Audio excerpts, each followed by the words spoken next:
What's going on, guys, and welcome to Parkitect, a game that's loosely based on RollerCoaster Tycoon 1 and 2. Just kidding, it's actually very strongly based on RollerCoaster Tycoon 1 and 2, as you can kind of tell.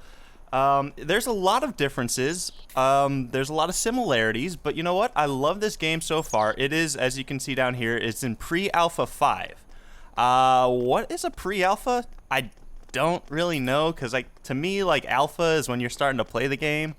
But either way, we are in pre-alpha 5. They tend to update this game every month or so from what I've seen, but I'll start a little series here and see where we go with it. We're not going to get too far in this first episode. I kind of want to just do a simple pathway entrance to our park, and then we'll get into coaster building and stuff probably in episode 2.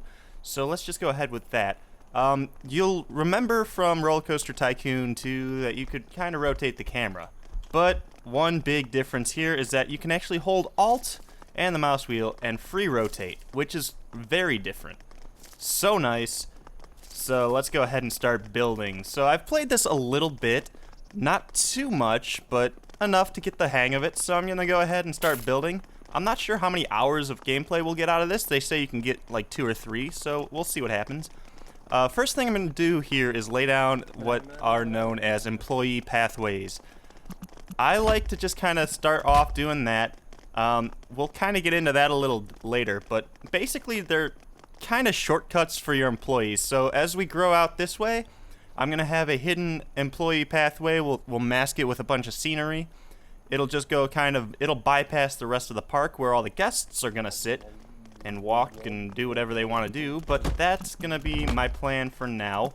I want to probably, what I always used to do, I guess, in RollerCoaster Tycoon 2, and I'm just gonna say RollerCoaster Tycoon a lot, just know that it's 1 and 2.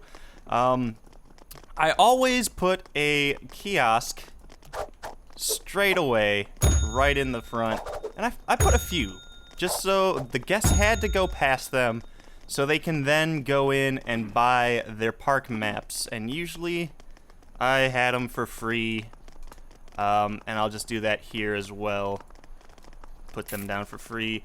One thing to note about this pre-alpha 5 build is that money is actually worthless. In this game, you can obviously fall into the red. I have $10,000 to start, but you can fall into the red, and basically there's no punishment to that. You can pretty much just go about your day, and that's that. So I'm not too worried. I mean, obviously when the game gets updated a bit more, we'll start to play by the rules as per se, I guess. But I'm just gonna lay down some flowers here to start out. If we get hardcore into this series, I might start editing out some of the buildy parts, so just know that.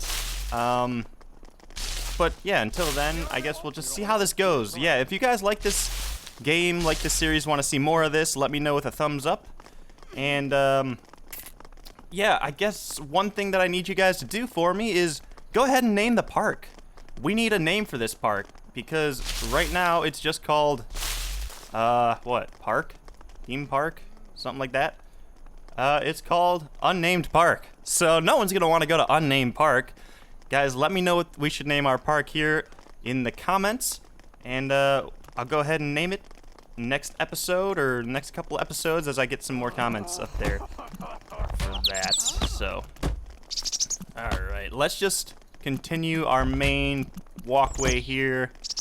I've always kind of done this in RollerCoaster Tycoon. Make a kind of a grand entrance, grand walkway, put some flowers in, do whatever it is I need to do to make it look really nice for the guests. Because, I mean, if you're running a theme park, it's all about the guest experience. Any head honcho at a theme park will tell you that that is definitely something that needs to be thought of. It's the guest experience. Alright, let's go ahead and put some shops in. I can showcase my favorite thing ever. Wait for it. That sound is hilarious. Some of the ploppable sounds are hilarious in this game, so I've just been finding little things here and there that are really funny.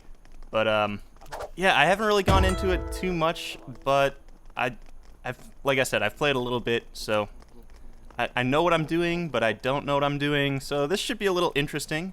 We need some drinks. There we go. That's what I was looking for. And okay, one of the biggest things that you'll notice that is different from RollerCoaster Tycoon is this. Above all of these, it's saying that we are out of stock. We have no stock. So, what do we need?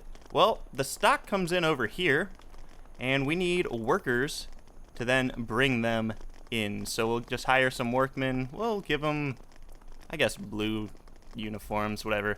We just need one for now. He'll do his job, but as we grow, obviously, we're gonna need more. What else should we do? Should we do more drinks and stuff? Probably not. Maybe some souvenirs and umbrellas for when it rains, but that's about it. Like I said, the money means nothing, but I think all of these are arbitrarily set. An absurdly large sombrero is only $5 in this park.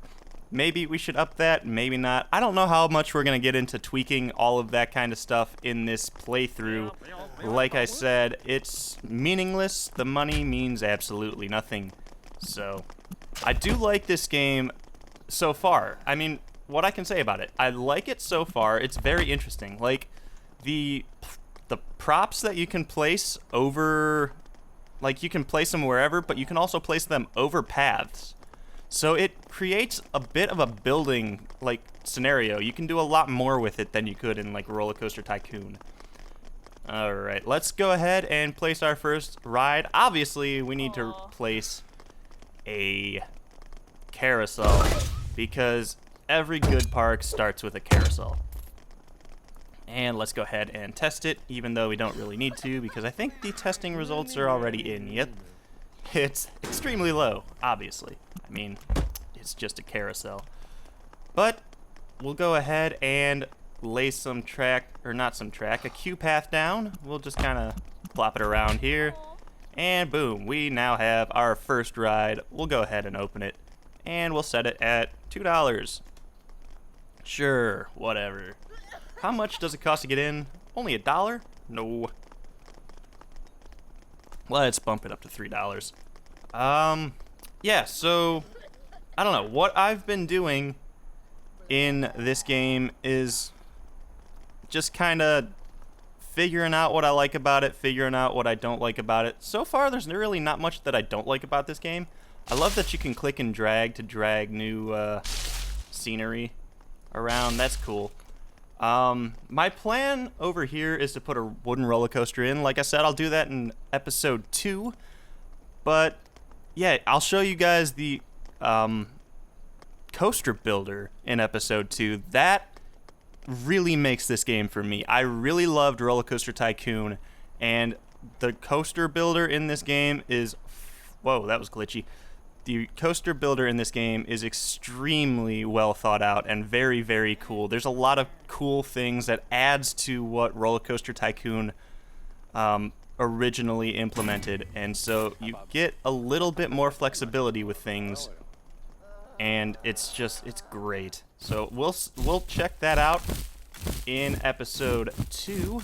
So stay tuned for that, guys. But I'm just gonna lay down some flowers here. Probably wrap this episode up. Yeah, probably just wrap this up now. I mean, it's a little short, but you get a taste of this game. And then I'll put out episode 2 in a couple days here, and you guys will see what we can do with the wooden roller coaster that I have in mind. So guys, yeah, until then, I may add a little bit more scenery around. That's an absurd amount of flowers. I didn't realize I was doing that. And actually, this little flower in here is kind of annoying. So what I have found is that you can go over with the terrain editor and just get rid of the weeds and stuff. And I'm not sure if we're going to need to hire those pesky janitors to go on mowing sprees like we used to in RollerCoaster Tycoon. But that's something I'm gonna have to figure out, and I don't know why every time I click on the scenery thing that my game pings me off into space. But like I said, this is a pre-alpha game. This guy's doing his job, finally bringing people their goods. Maybe I should hire another one, I'm not sure.